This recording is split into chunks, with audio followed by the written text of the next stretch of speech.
Para gravar, agora sim começar. Desculpa, pessoal. É a primeira vez que eu estou fazendo essa gravação aqui, então acabou que eu perdi esse início. Mas, retornando, então, no nosso encontro passado, o que Kardec nos ensinou é que a revelação espírita ela é uma revelação científica também, além de ser uma revelação religiosa, e que o espiritismo ele não tem dogmas, ele não tem verdades inquestionáveis, ele sempre vai partir da razão e a partir de uma demonstração com bases sólidas, com base em evidências, é que a gente vai chegar às verdades do Espiritismo. Né? Então, o capítulo 2, ele só é a base de tudo, né? A base não só do nosso estudo aqui, mas é a base da nossa vida, da nossa própria existência, que é Deus. Então, assim como o Livro dos Espíritos também inicia com as perguntas relacionadas a Deus, o livro A Gênese, né, na verdade, o primeiro bloco do livro A Gênese, os Milagres e as Predições, segundo o Espiritismo, ele vai tratar de Deus, porque para a gente poder estudar a Gênese, a criação dos mundos e a criação dos seres, a gente precisa partir desse entendimento do que é Deus, dessa discussão filosófica do que é Deus. Então, ele inicia, o capítulo 2, ele vai iniciar com o tema a existência de Deus. Então, ele diz, sendo Deus a causa primeira de todas as coisas, a origem de tudo que existe, a base sobre a qual repousa o edifício da criação, é o ponto que importa considerar-se antes de tudo. E é interessante porque, até então, né, na época em que foi codificada a doutrina, você questionar a existência de Deus, por si só, já era uma blasfêmia, já era algo que você poderia ser condenado à fogueira, né? Então, por ser uma revelação, uma revelação científica, o Espiritismo ele vai tentar trazer fundamentos para a gente, fundamentos sólidos para o nosso entendimento da existência de Deus, entender, pelo menos ainda que de uma forma simplória para a nossa inteligência, que ela é limitada, do que vem a ser Deus, né? Então, ele diz o seguinte, que um princípio elementar é que pelos efeitos é que se julga uma causa. E que nem sempre é preciso que nós vejamos ou que nós tenhamos, pelos nossos sentidos, essa prova da existência de algo para saber que aquilo existe, né? Então, um axioma, e aí ele parte também de um outro axioma, que é que todo efeito inteligente ele tem que resultar de uma causa inteligente. Interessante que Kardec ele usa esse mesmo axioma no início do Espiritismo, né, ali naquele momento, em 1850, que as comunicações espíritas elas eram muito mais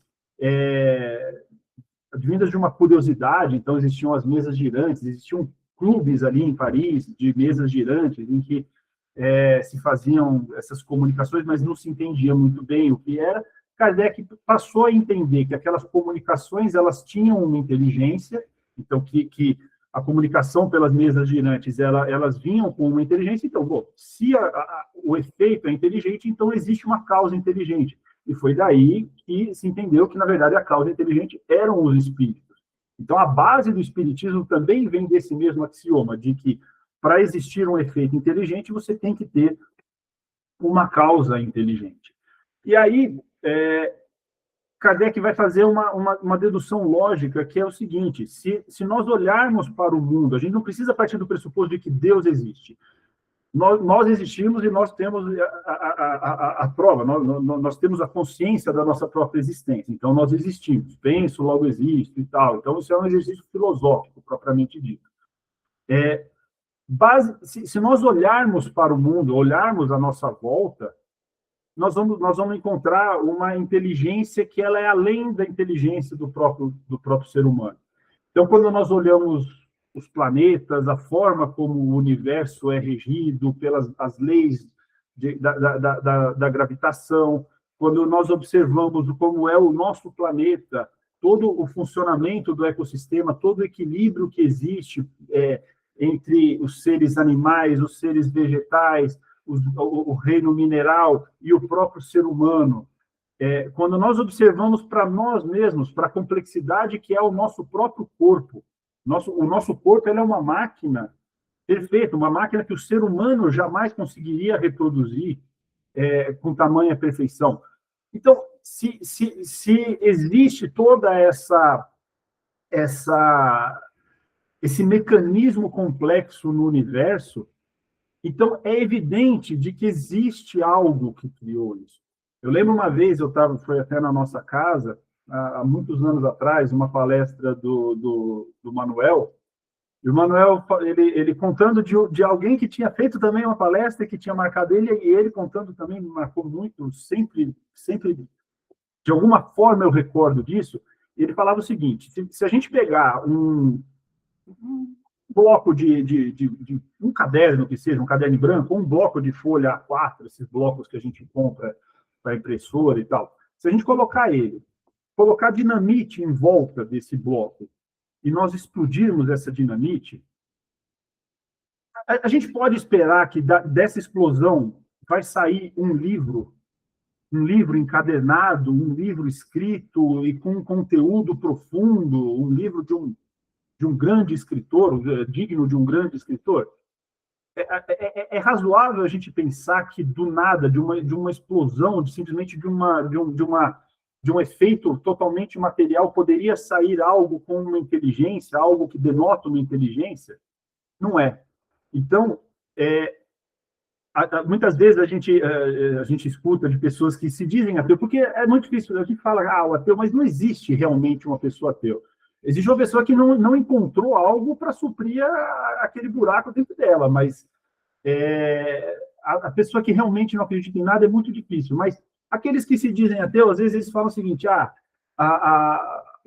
essa ideia de Deus é uma ideia que foi criada pelos homens e que é usada ainda hoje como uma forma de dominação e tudo mais. Então, eles acreditam que é uma grande ilusão acreditar em Deus, entender Deus. Mas, na verdade, a grande ilusão é você achar que não existe Deus, que algo pode surgir do nada. Então, todo esse mundo, nós, toda a criação, acreditar que isso surgiu simplesmente de um condensado de matéria que explodiu e que gerou toda essa vida inteligente que nós temos no mundo, essa é a grande ilusão. Então, como ele vai concluir aqui, na verdade, como ele vai concluir, ele vai usar um exemplo muito interessante, Kardec, que ele fala o seguinte: que a existência do relógio, ele atesta a existência do relojoeiro. Então, quando nós vemos um relógio, nós sabemos que ele foi criado por um relojoeiro.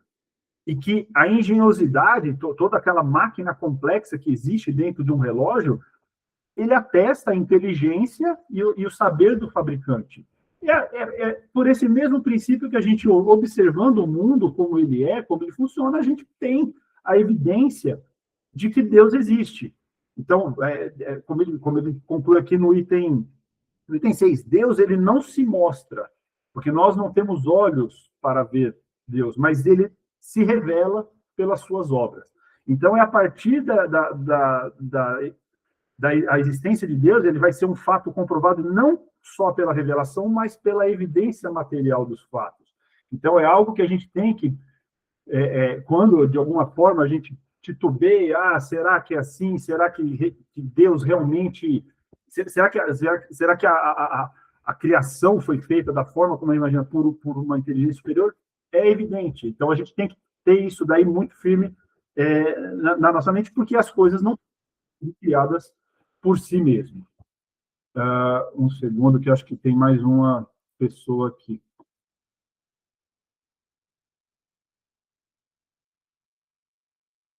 Acho que foi o Carlos que entrou, né?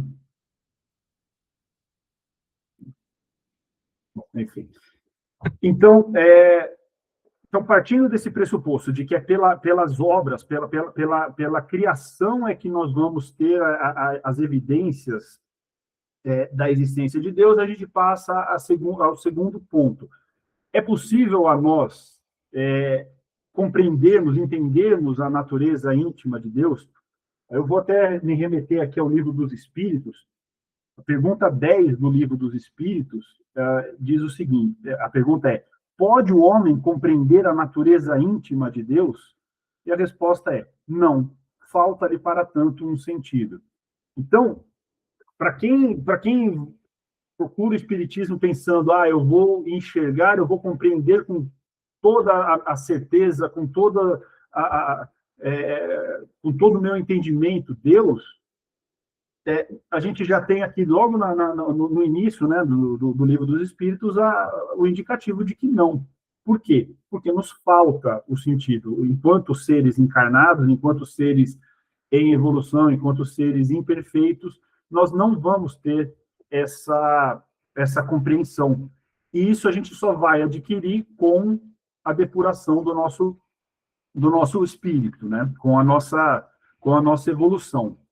Mas Kardec, ele diz o seguinte, ele usa nesse trecho do capítulo, ele usa um mecanismo ali muito interessante para chegar aos atributos de Deus, que é o seguinte: partindo do ponto, da ideia do que Deus não pode ser, a gente conclui a gente chega à conclusão do que Deus é.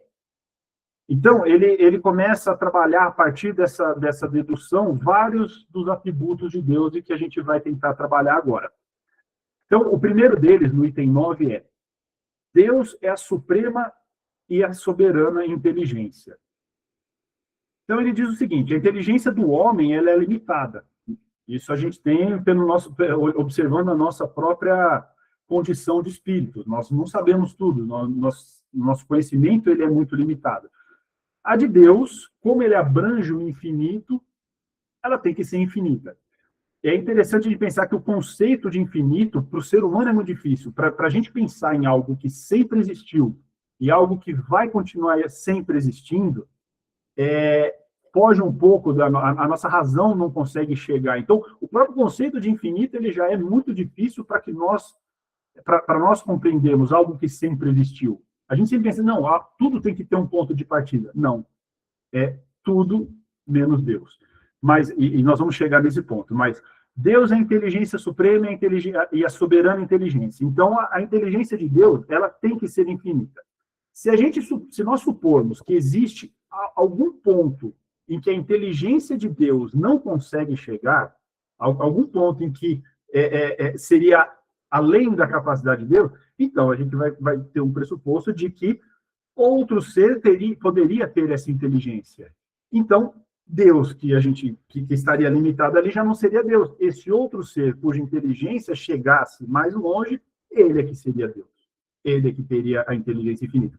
Então, esse é o primeiro dos atributos. Deus, ele tem que ser supremo e soberanamente inteligente. O segundo ponto é o que eu falei da eternidade, né? Deus, ele é eterno, ele não teve começo e não terá fim. Nós somos imortais, nós não temos fim, nós não morreremos nunca, mas nós tivemos um início. Essa é a diferença de nós para Deus. Deus não teve um início, Deus sempre existiu e sempre existirá. Se ele tivesse tido um começo, e aí a dedução lógica para esse entendimento se ele tivesse tido um começo, é porque ele teria que ter saído do nada. E se ele tivesse saído do nada, é aquele mesmo princípio que a gente estava comentando. Se nós não temos... O nada não gera nada. Tem que ter sempre um princípio inteligente que tem atuado para a criação de algo. Deus não. Deus não foi criado por ninguém. Deus sempre existiu e sempre existirá. Porque se nós supuséssemos que ele tem um início ou que ele vai ter um fim, a gente já parte do pressuposto de que algo existiu antes dele e algo vai existir depois. E aí, esse outro algo é que seria Deus e não esse Deus que teria um início e um fim. Terceiro dos atributos, Deus é imutável. Então, se ele tivesse sujeito a mudanças, o universo não seria regido com harmonia, com estabilidade. Nós teríamos um caos. Então, Deus ele é imutável. Até porque, se ele mudasse, ele mudou para quê? Ele mudou para melhor do que ele era antes, então é porque ele não era perfeito. Se Deus evoluir, é porque ele não era perfeito antes. Ou Deus, ele não vai regredir também, porque senão ele também não era perfeito, ele deixou de ser perfeito. Então, por ser Deus, toda a inteligência suprema e toda a bondade, esses atributos, eles tendem sempre ao infinito, então, se ele alterar, se ele fosse mutável, ele deixaria de ser Deus. O quarto dos atributos, Deus é imaterial. Ou seja, a natureza dele difere do que a gente chama de matéria, né? Porque se ele fosse matéria, a matéria, nós sabemos que a matéria ela é mutável, então ele já perderia o atributo anterior. Então Deus não pode ser material, ele não pode ter a mesma matéria que a gente.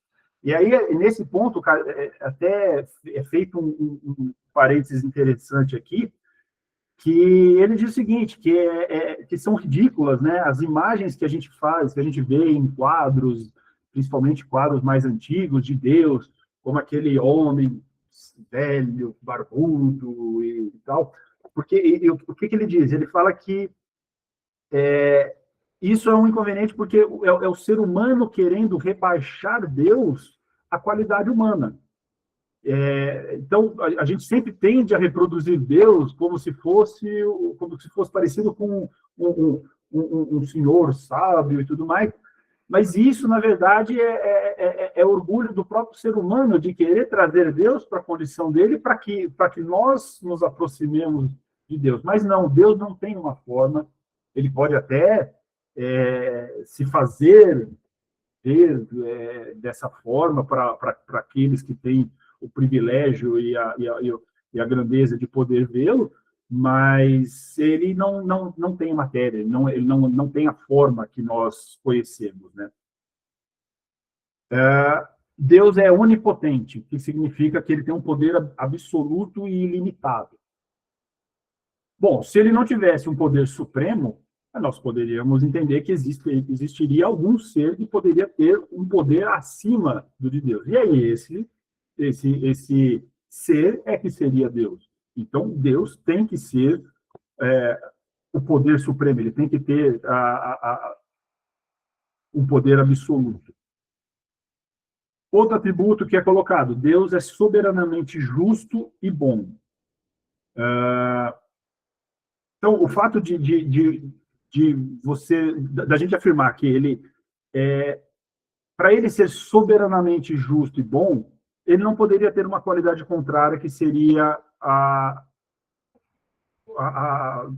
ele não poderia ser mal, digamos assim, ele não poderia ser infinitamente bom e infinitamente mal ao mesmo tempo, senão, de certa forma, nós estaríamos ao capricho, ele não seria nem bom e nem mal, porque uma qualidade anularia a outra. Então, ele não vai poder ter nem toda a bondade e nem toda a maldade ao mesmo tempo.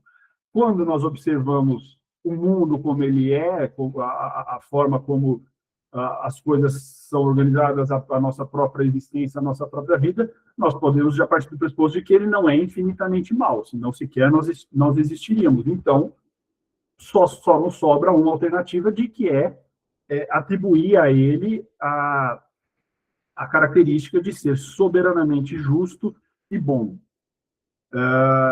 Então, e dessa bondade suprema, né, dessa bondade soberana, a gente já deriva também a soberana justiça. Porque se Deus pudesse agir de forma imparcial com qualquer um de nós, se ele pudesse ter preferidos na sua criação, ele já não, automaticamente, ele já não seria mais soberanamente bom. Então, a bondade de Deus está também associada à sua infinita justiça. Outra das atribuições, né, do item 15, Deus é infinitamente perfeito.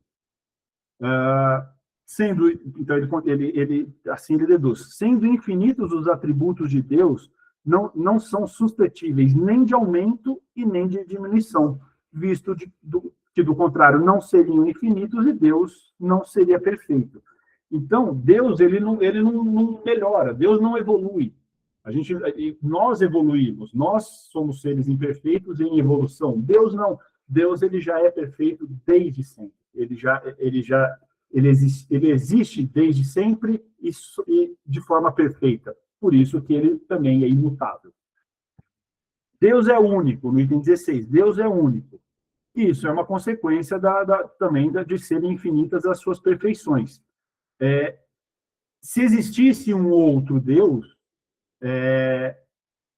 e que, bom, ou um teria caracteres e outro teria outros caracteres, então Deus já não seria mais perfeito. Se Deus tivesse, por exemplo, um espelho dele que também fosse totalmente perfeito, então existiria uma unicidade de pensamentos entre esses dois seres, o que faria, de certa forma, isso ser uma entidade só, ser um único ser.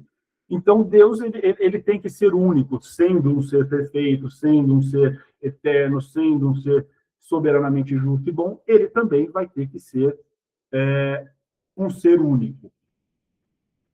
Então, comprovado pelas obras de Deus a existência deles, a gente chega também, por uma dedução lógica, a todos esses atributos. Então, ele conclui no item 19, que Deus é, então, a inteligência suprema e soberana, ele é único, ele é eterno, ele é imutável, imaterial, onipotente, soberanamente justo e bom, infinito em todas as perfeições.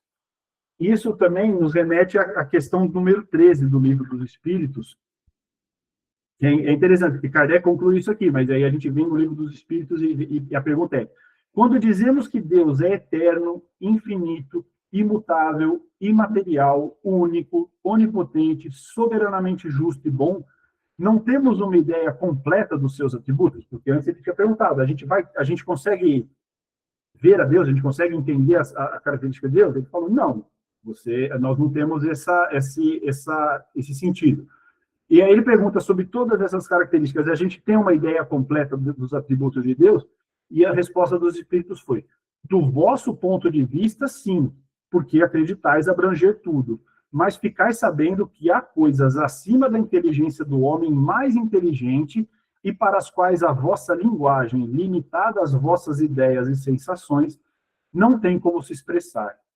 A razão, com efeito, vos diz que Deus deve possuir essas perfeições em grau supremo, porque se tivesse uma só de menos, ou não a tivesse em grau infinito, não seria superior a tudo, e, por conseguinte, não seria Deus. Para estar acima de todas as coisas, Deus não pode achar-se sujeito a nenhuma vicissitude, nem sofrer nenhuma das imperfeições que a imaginação possa conceder. Então, a gente vê que mesmo a gente tratando todas essas características como entendendo pela dedução lógica de que Deus tem que ter todas essas características, os Espíritos ainda nos dizem, olha, a linguagem de vocês aí, enquanto encarnados, era uma linguagem extremamente limitada, então, do ponto de vista nosso, enquanto seres humanos, tudo bem, a gente pode entender que essas são as características de Deus, mas que há coisas que a nossa inteligência ainda não alcança. E aí, bom, então, compreender que Deus existe pela lógica, por entender, por observar a lógica que reina no universo, e entendido essas características, vem um outro ponto, tá? Que, inclusive, existem toda uma linha de seres que são denominados agnósticos, que são aquelas pessoas que acreditam que existe um Deus, uma inteligência suprema, mas que, primeiro, nós nunca vamos conseguir entender, que provavelmente essa inteligência, às vezes, criou a gente e deixou a gente aqui, digamos, a nossa própria sorte, que não está preocupado conosco, que não olha para a nossa vida em si. Criou e deixou a gente aqui viver do jeito que a gente bem entender e sem qualquer tipo de lei moral. Então, para essas pessoas, elas pensam assim, como pode Deus, tão grande, tão poderoso, tão superior a tudo, intrometer-se em pormenores sem importância, preocupar-se com os menores atos da nossa vida e com os mais ínfimos pensamentos de cada indivíduo? Então, essa é uma dúvida que, um um ponto que eu mesmo, no meu passado, antes de conhecer o Espiritismo, eu pensava, eu entendia que poderia existir uma inteligência suprema, algo criou tudo isso daqui, mas provavelmente deixou a gente aqui viver a nossa própria sorte, a nossa própria maneira. E aí, o que Kardec vem explicar é o seguinte, que isso, na verdade, esse tipo de esse pensamento, ele vem muito para aquelas pessoas que enxergam Deus como aquele sábio que fica lá longe, sentado lá no céu, num trono, e que dificilmente enxergaria a vida de cada um de nós e teria todo esse amor que nós entendemos que Deus tem por nós, né? E aí, o que Kardec, nesse capítulo, vai nos explicar é que é como se... Não é que Deus ele vai precisar desviar a atenção dele individualmente para cada um de nós em determinados momentos. O que ele explica é que tudo o que existe está mergulhado num fluido divino. Então, é como se Deus estivesse dentro de nós e em todas as situações, em todos os momentos, o tempo todo.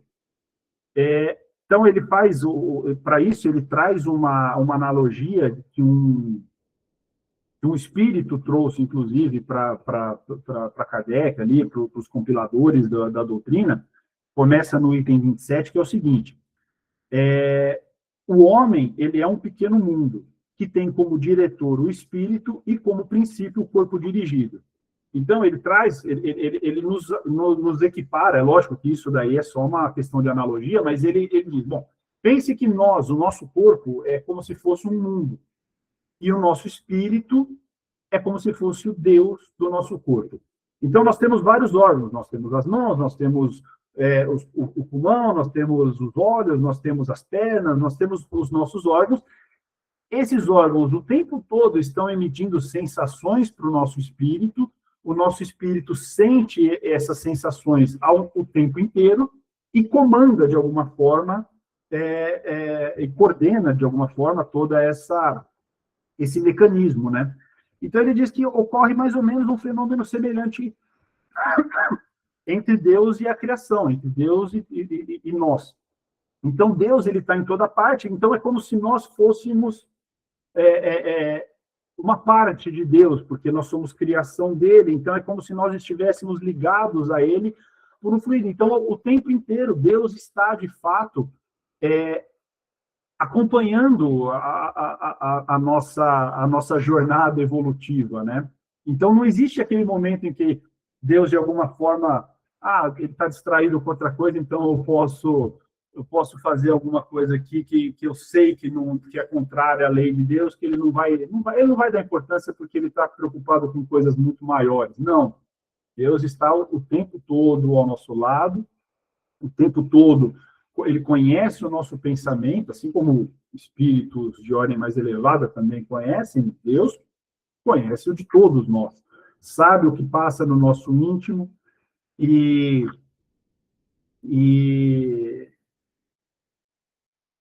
assim, sendo ele um ser soberanamente bom e justo, ele está aqui, ele faz acompanhamento não para nos vigiar, não para reprimir os nossos maus atos, mas por amor, por desejo de que nós evoluamos e alcancemos a perfeição e estejamos cada vez mais próximos dele, né?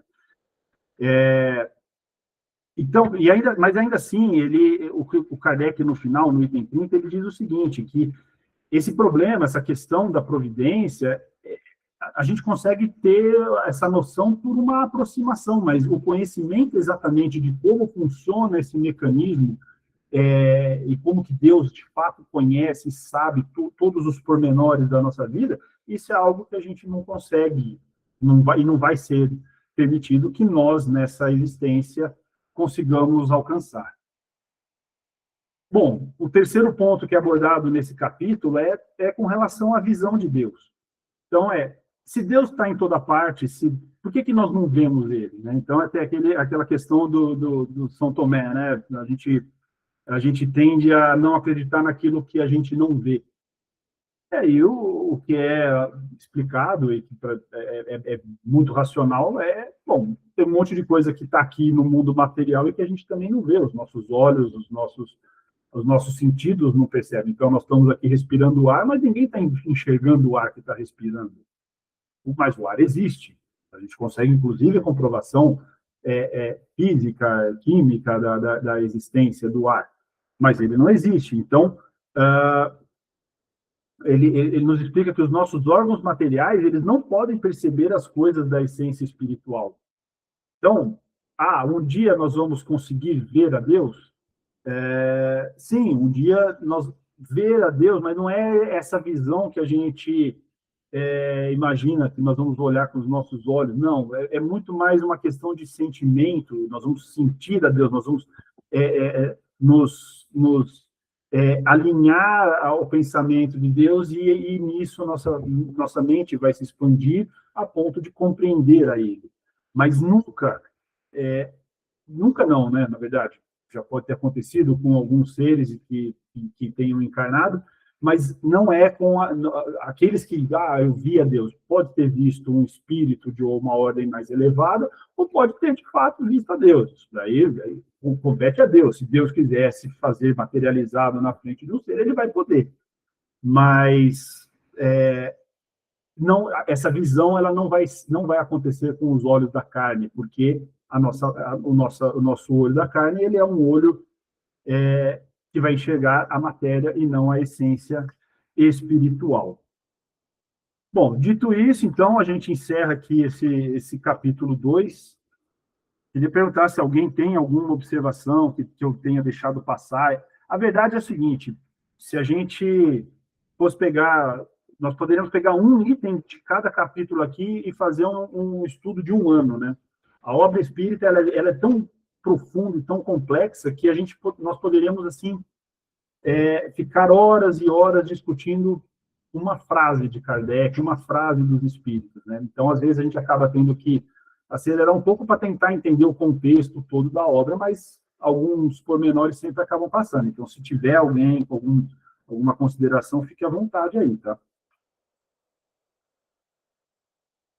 Bom, na sequência, então, feito todas essas considerações em relação a Deus, que são a base de todo o estudo que a gente vai fazer com relação à Gênese, né, a criação. Então, para a gente entender a criação dos mundos, a criação dos seres, a gente precisa entender, a gente precisa partir desse pressuposto desses atributos de Deus. Então, ao longo do semestre aqui, várias das explicações que a gente vai ver nos capítulos seguintes, elas vão acabar remetendo a esses atributos de Deus. Então, é bom que a gente tenha eles bem fixo na nossa mente. E aí, bom, entendido essa questão, aí vem um outro questionamento. Tudo bem, então, Deus tem todos esses atributos, ele é soberanamente bom e justo, mas a gente olha no nosso mundo aqui e a gente vê o mal, a gente conhece o mal, todo mundo aqui já teve a oportunidade, a gente liga o jornal e a gente vê o mal acontecendo o tempo todo, em todo lugar, e vem esse questionamento, qual é a origem, então, do bem e do mal, né? Então, o início do capítulo diz o seguinte: sendo Deus o princípio de todas as coisas, e sendo todo sabedoria, todo bondade, todo justiça, tudo o que dele procede há de participar dos seus atributos, porquanto o que é infinitamente sábio, justo e bom, nada pode produzir que seja irracional, mal e injusto. Logo, o mal que observamos não pode ter nele a sua origem. E aí inicia toda uma ideia aí de pensamento com relação à origem do mal, né? Então, ele diz o seguinte: bom, se o mal tivesse nas atribuições de um ser especial, então ele até quer ele chame Arimane ou Satanás, né, como é mais comumente conhecido. Das duas coisas, uma, ou ele seria igual a Deus, tão poderoso quanto Deus, ou ele seria inferior a Deus. Então, no primeiro caso, seria aquela ideia de Deus ser único, né? Então, se nós tivéssemos um outro ser que tivesse todo o domínio, que criasse o mal e que fosse a origem do mal, e que ele tivesse tanto poder quanto Deus, então nós teríamos duas potências rivais que de alguma forma se anulariam, e Deus já deixaria de ser um ser único, porque ele existiria, teria um rival, alguém que teria atributos que Deus não teria.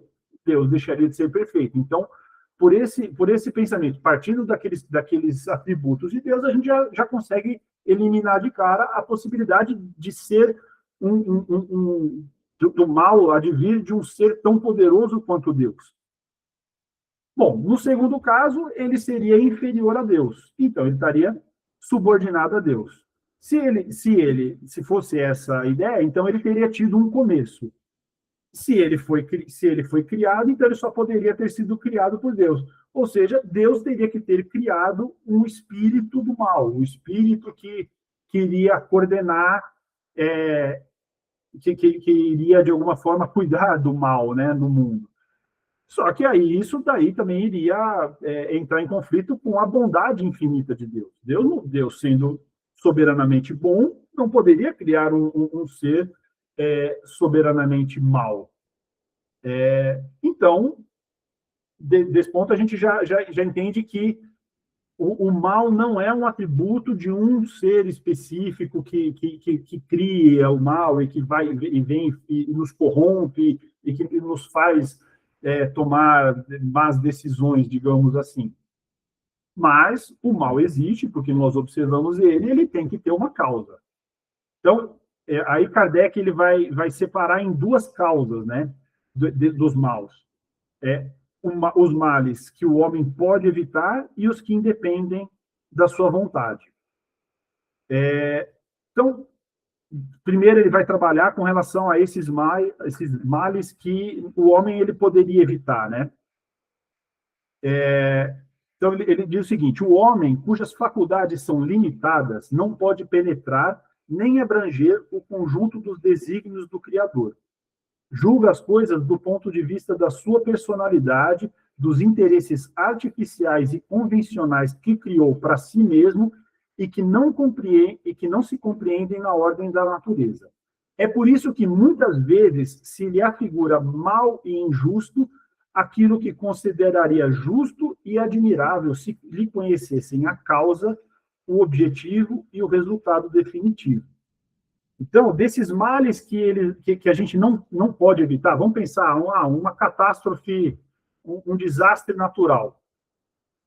Muitas vezes é um desastre que não foge ao nosso alcance. A gente pensa, pô, isso aqui é mal, é inerentemente mal. Matou um monte de pessoas, destruiu a vida de muitas pessoas e tal. O que o Kardec está nos dizendo aqui é o seguinte, que nós temos uma imperfeição, nós temos uma incapacidade de enxergar o bem nessa dinâmica do mundo. Mas nós somos dotados de inteligência, e muitas vezes essa inteligência ela vai fazendo com que ou nós consigamos diminuir os efeitos desses males que são inevitáveis, ou às vezes completamente anular eles, né? Completamente eliminar. Então, Deus muitas vezes permite que esses males aconteçam no mundo para forçar a nossa inteligência de seres humanos para que esses males deixem de ser males ou deixem de ser tão danosos, né, para a existência humana. Mas aí ele fala, bom, mais numerosos do que esses males que o homem não pode evitar são os males que o homem pode evitar e que ele cria com os próprios vícios dele. Os que provêm do orgulho, do egoísmo, da ambição, da cupidez e do excesso de tudo. Então ele diz que se o homem se conformasse rigorosamente com as leis divinas, certamente evitaria os males mais agudos e viveria feliz na terra. Só não o faz em virtude do seu livre-arbítrio, sofrendo as consequências do seu proceder. Então, Deus, ele pela bondade dele também, como que funciona? Nós, pelos nossos próprios vícios, pelas nossas próprias paixões, nós criamos esses males para nós mesmos, mas Deus coloca ao nosso lado o remédio. Então, em algum momento, esse excesso do mal, que na verdade o mal ele não existe, o mal é a ausência do bem, né? Onde deveria ter um bem, existe um mal, e aí existem consequências, existe responsabilidade para nós em função dessa ausência do bem. Mas esse excesso do mal moral, em algum momento, ele vai se tornar intolerável para nós, enquanto espíritos, e vai fazer o quê? Com que nós progridamos. Então, a dor moral, ela é uma necessidade que vai nos constranger moralmente e vai fazer nós buscarmos a nossa própria evolução. Então, no item 9, ele vai concluir o seguinte, que, sendo mal o resultado das imperfeições do homem e tendo sido este criado por Deus, a gente poderia dizer o seguinte, bom, então Deus nos criou imperfeitos, então o mal está em nós, pelas nossas próprias ações, então, de alguma forma, Deus acabou nos criando imperfeitos. Então, viria de Deus esse mal. Então, a ideia seria, bom, se Deus tivesse nos criado perfeitos, não existiria esse mal, nós não teria sofrimento, não teria nada. Mas aí a explicação é que o que Deus quis é que, em virtude do nosso livre-arbítrio, nós não pendêssemos nem para o bem nem para o mal. Se Ele tivesse nos criado perfeito, nós seríamos bons desde o início e não penderíamos nem para um lado nem para o outro. Mas não. Na ordem da criação da vida, Deus fez o quê? Nos fez simples e ignorantes e nos deixou, pelo nosso próprio livre-arbítrio, seguir o nosso caminho. Nós sabemos que o nosso destino é a perfeição, mas o trajeto que cada um vai seguir para chegar a essa perfeição, ele é um trajeto que vai ser definido pelo nosso próprio livre-arbítrio. Então, a gente já parte do não, Deus nos criou simples e ignorante, não nos criou nem bons nem maus, e o mal que existe, então, no mundo, ele deriva essencialmente do próprio homem, das próprias escolhas do homem. E no item 10 ele fala, estudando-se todas as paixões e ao mesmo tempo todos os vícios, vê-se que as raízes de ambos se acham no instinto de conservação. Então, olha que interessante, se a gente for observar tudo que a gente tem no mundo, os males que a gente tem no mundo, todas as paixões do orgulho, na essência, ele surge a partir de um instinto de conservação. Então, uma necessidade de adquirir mais bens, uma necessidade de se sobrepor aos demais seres, tudo isso daí, de alguma forma, tem uma origem no nosso instinto de conservação. E aí ele dedica aqui nesse capítulo um item específico para tratar do instinto e diferenciar o que é o instinto da inteligência, porque se os males vêm a partir desse instinto de conservação, a gente precisa entender o que é esse instinto e como que funciona isso dentro da gente, né? Então ele explica o seguinte, que o instinto ele é a força oculta que impele os seres orgânicos a atos espontâneos e involuntários, tendo em vista a sua conservação. Então, nós estamos aqui conversando, todos nós estamos agindo instintivamente, nós estamos piscando nossos olhos. Todos nós aqui, enquanto conversamos, enquanto assistimos, enquanto pensamos, estamos piscando nossos olhos de forma instintiva, nós não estamos pensando. Por quê? Porque nós precisamos lubrificar os nossos globos oculares, eles têm que estar sempre úmidos para que a gente consiga, para que o aparelho funcione corretamente. Então, isso é um instinto, é um ato involuntário. Por outro lado, a inteligência ela se revela por atos voluntários, refletidos, premeditados, combinados de acordo com a oportunidade da circunstância. Então, todo ato maquinal ele é instintivo, e todo ato que denota uma reflexão, uma combinação, uma deliberação, ele é inteligente. Um é livre, o outro não é. Então, partindo desse entendimento, como que Kardec vai explicar? Que o instinto, de certa forma, ele é um mecanismo que Deus colocou nos seres e que faz parte da própria evolução nossa. Então, no início da nossa jornada evolutiva, nós tínhamos mais instinto do que inteligência. E esse instinto de sobrevivência, inclusive, era um dos principais instintos, porque nós vemos que os animais eles estão dotados disso. Eles caçam, eles de alguma forma precisam sobreviver também, e conforme nós vamos adquirindo inteligência, nós vamos dando lugar, a inteligência vai sobrepondo o instinto, mas para várias funções básicas do nosso próprio corpo, o instinto vai permanecer da forma como estava, mas nós passamos a agir mais de forma inteligente e menos de forma instintiva. Então, ele explica que o instinto ele existe, por exemplo, quando nós andamos de forma instintiva, nós sabemos, o movimento das pernas, ele é instintivo, mas para onde nós estamos andando, o desviar de um buraco, fazer um caminho X ou Y, isso já é um ato de inteligência. Então, a gente vê que muitas vezes a gente combina instinto com inteligência na mesma ação, na mesma atitude, né? Então, assim, o que Deus o que Kardec vai nos explicar é que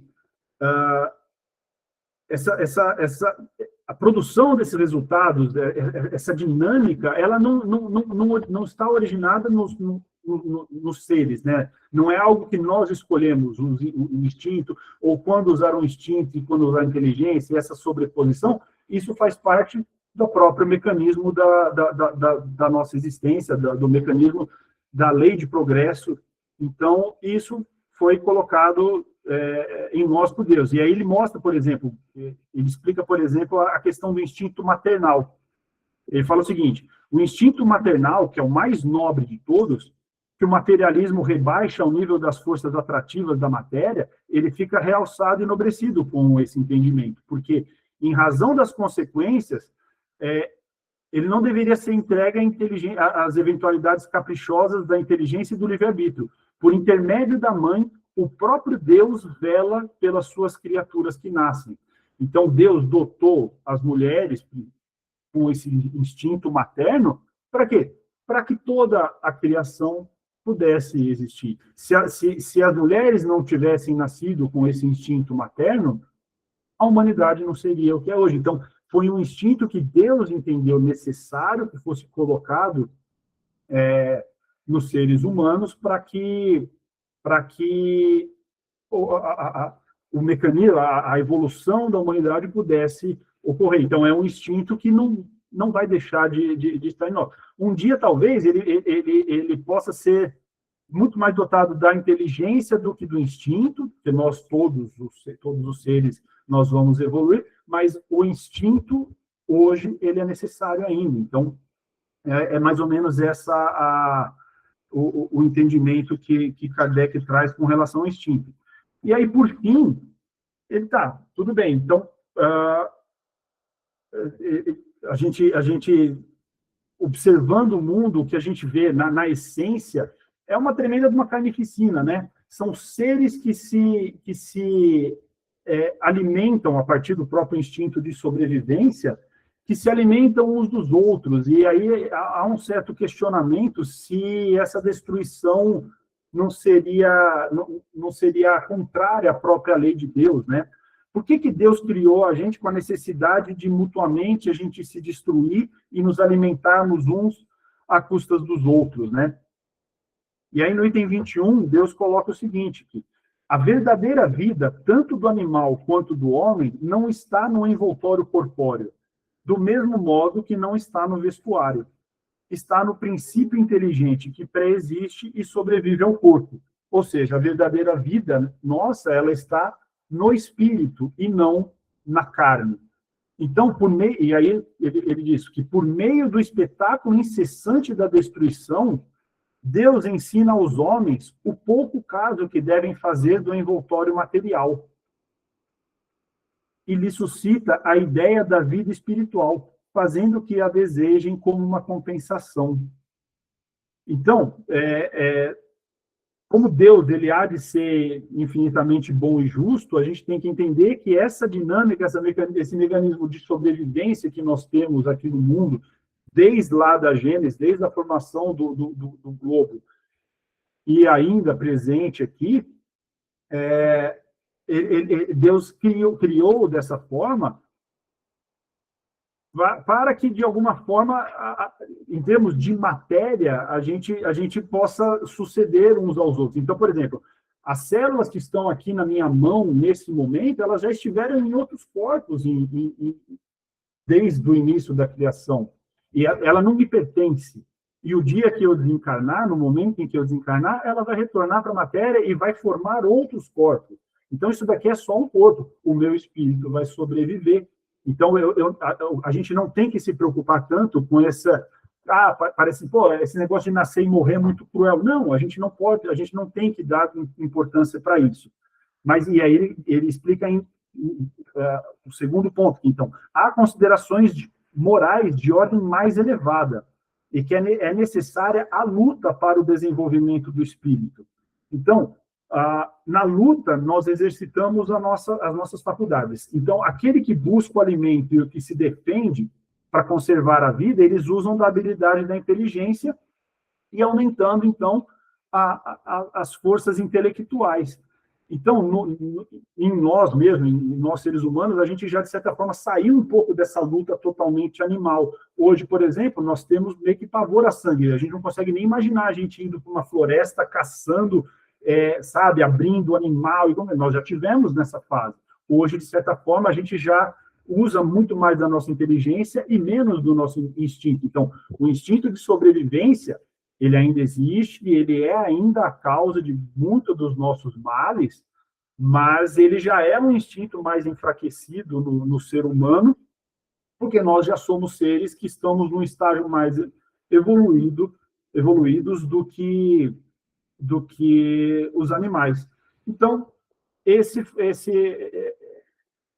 é a forma que Kardec traz, porque como nós vamos estudar a Gênesis desde o começo do mundo, então vai chegar um ponto em que esse entendimento do porquê que a dinâmica da vida, o mecanismo funciona dessa forma, e a gente tem que entender que isso está atrelado à bondade de Deus, está atrelado à lei de progresso, que é uma das leis morais que o Espiritismo nos traz.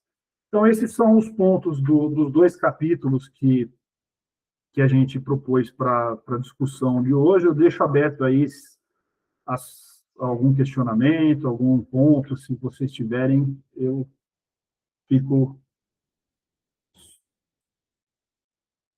fiquem à disposição.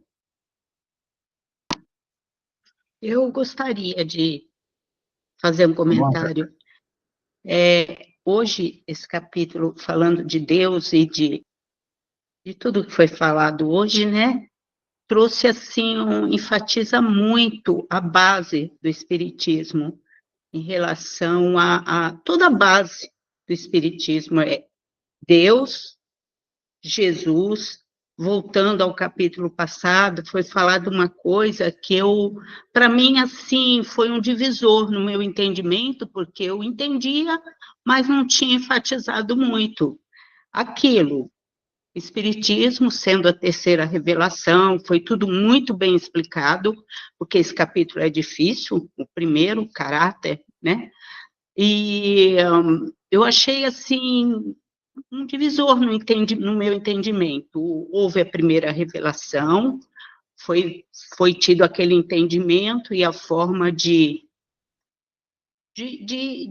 seguir a lei de Deus, mas impondo às pessoas e trazendo a imagem de um Deus bem bravo, punitivo, que castigava, que passava por cima mesmo de quem agia mal, no entendimento da época, né?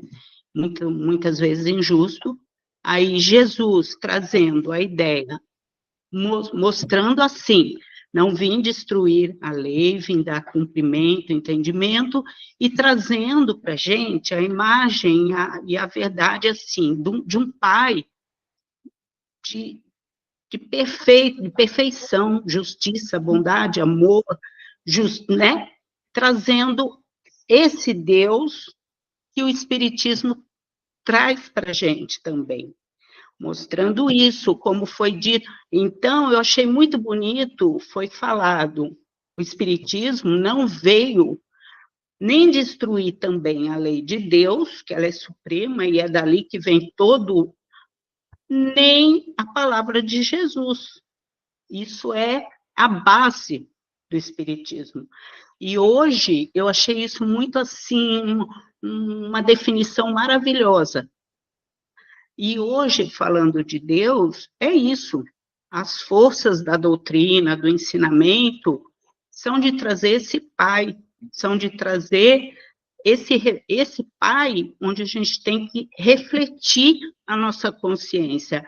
Então, quando você estuda Deus, como a gente está fazendo hoje, desperta na gente uma consciência, assim, de se refletir nisso, de lutar por esse amor, por esse bem, que um dia vai chegar bem próximo ao auge da perfeição, que em Deus é perfeito, né? E o mundo, com certeza, teria muito sucesso, muito progresso, a nossa existência, com a criação do bem, do amor ao próximo, né? Então, é uma definição, assim, é um ensinamento que ensina a gente a melhorar, porque a gente se espelhar uma pessoa muito severa, muito preconceituosa. Deus não discrimina o espiritismo, no caso, agora falando, nenhuma religião, nem quem não acredita. Às vezes a pessoa precisa de provas para acreditar em Deus, mas ela consegue ser uma boa pessoa, seguir o bem, o amor, que é a base do que a gente tem que...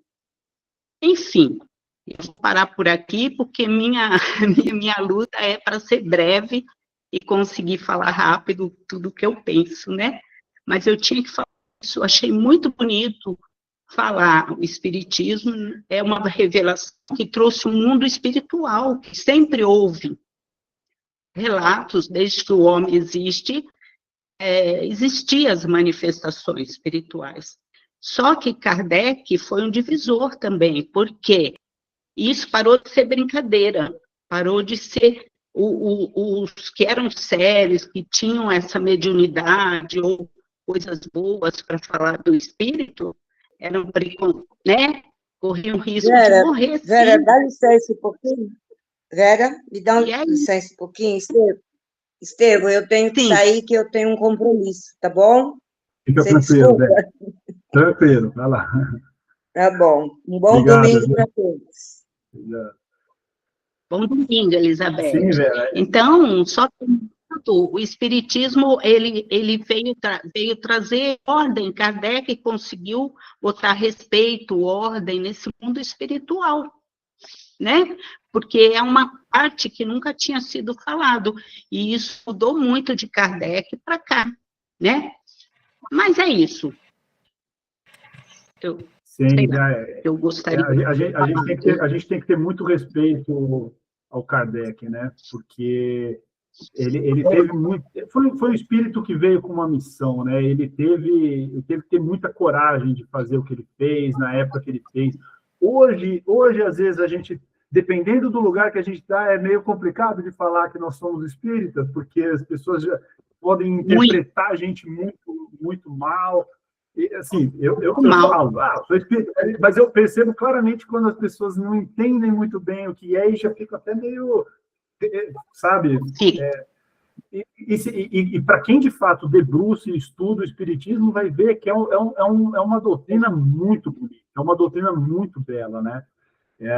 A forma como ela não impõe Deus, ela quer que você chegue à sua própria conclusão da existência de Deus e de todos esses atributos. E é difícil, porque você lê e você não enxerga nada que você fala, não, isso daqui eu não concordo. Se você, às vezes, você fala, pô, isso aqui eu não entendi muito. Eu mesmo estava, quando eu li um determinado trecho desse capítulo, ele fala que o instinto não erra. Pô, como é que o instinto não erra? Aí lá na frente ele vai falar, não, o que erra é a paixão, não é o instinto. O instinto que Deus colocou na gente, ele é bom. O instinto, ele é bom. O erro está quando nós saímos, usamos desse instinto e atribuímos uma paixão. Aí vem os excessos e aí sim vem o mal. Mas o instinto que Deus colocou na gente, ele é bom. Então, é muito bonito mesmo. A forma como o Espiritismo nos mostra Deus. O livro dos Espíritos é assim, né? E você vê que não tem vaidade, não tem nada. Bom, ele já fala na lata. Você não vai conhecer a Deus. Vocês são seres humanos, vocês são encarnados, e vai faltar atributos para que vocês compreendam a Deus. Aceitem isso. Mas, a partir daí, trabalhe o que der para trabalhar, porque é algo que a gente tem que ter em mente. E é interessante, né? A gente pensa assim, quando com relação aos flagelos naturais e tal, a gente pensa, pô, veio uma Covid e aconteceu o que aconteceu, e foi devastador, quantas pessoas, quantos entes queridos nos foi embora por causa disso. Só que mesmo nisso está ali a providência divina, né? Porque o que a Covid fez com muitos de nós foi fazer a gente voltar os nossos pensamentos a Deus, parar um pouco com aquela loucura que a gente estava vivendo e refletir um pouco e imaginar por que isso pode estar acontecendo. Então, só isso já é benéfico para a humanidade como um todo. Houveram desencarnes, e a gente tem que respeitar a dor daqueles que ficaram e que perderam os entes queridos, mas é como aqui disse, a gente não pode dar esse valor para a morte, porque a morte é uma coisa, é natural, é algo que está na lei divina, e nós vamos ter quantas oportunidades ainda pela frente, novas existências, novos corpos, novas oportunidades. Então, é realmente muito bonito a forma como o Espiritismo nos mostra, e é uma doutrina muito consoladora. Muito consoladora. Verdade. Bom, pessoal, mais algum comentário? Então, alguém poderia se dispor aí a fazer uma prece de encerramento? Você pode fazer. Quem? Eu? Sim. Então tá bom, então eu vou fazer. Vocês estão muito calados e na próxima vez eu vou fazer um quiz aí. Vou fazer perguntas e respostas, vai ter que todo mundo responder. Vai ter que todo mundo abrir a câmera e falar, porque esse negócio de falar sozinho... Os meus professores, na época da pandemia, quando você fazia algum curso, o pessoal fala, pô, pelo menos aqui bastante gente ainda abre câmera, mas, nossa, os professores sempre falam, pô, é um monólogo, né? A gente fala, mas o pessoal não faz isso. Mas tudo bem. O que importa é que esteja todo mundo com atenção aí no estudo, que tenham lido. Antes até da gente encerrar com a prece de encerramento, eu vou só avisar, então, no próximo encontro nós vamos tratar do capítulo 4 e 5. Esse realmente vai ser bem curtinho, são poucas páginas, não dá acho que nem 15 páginas aí, então temos 15 dias, é uma página por dia, quem puder fazer essa leitura antes seria bem produtivo, tá bom? Tá. Então vamos lá.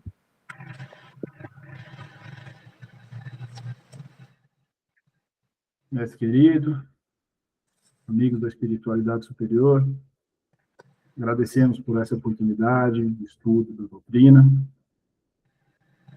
Pedimos que abençoe a todos aqui presentes, aos nossos familiares, aos nossos amigos e todas as pessoas de nosso convívio diário, e que tenhamos saúde e disposição para a continuidade dos estudos para o nosso próximo encontro daqui a 2 semanas. Que assim seja, graças a Deus.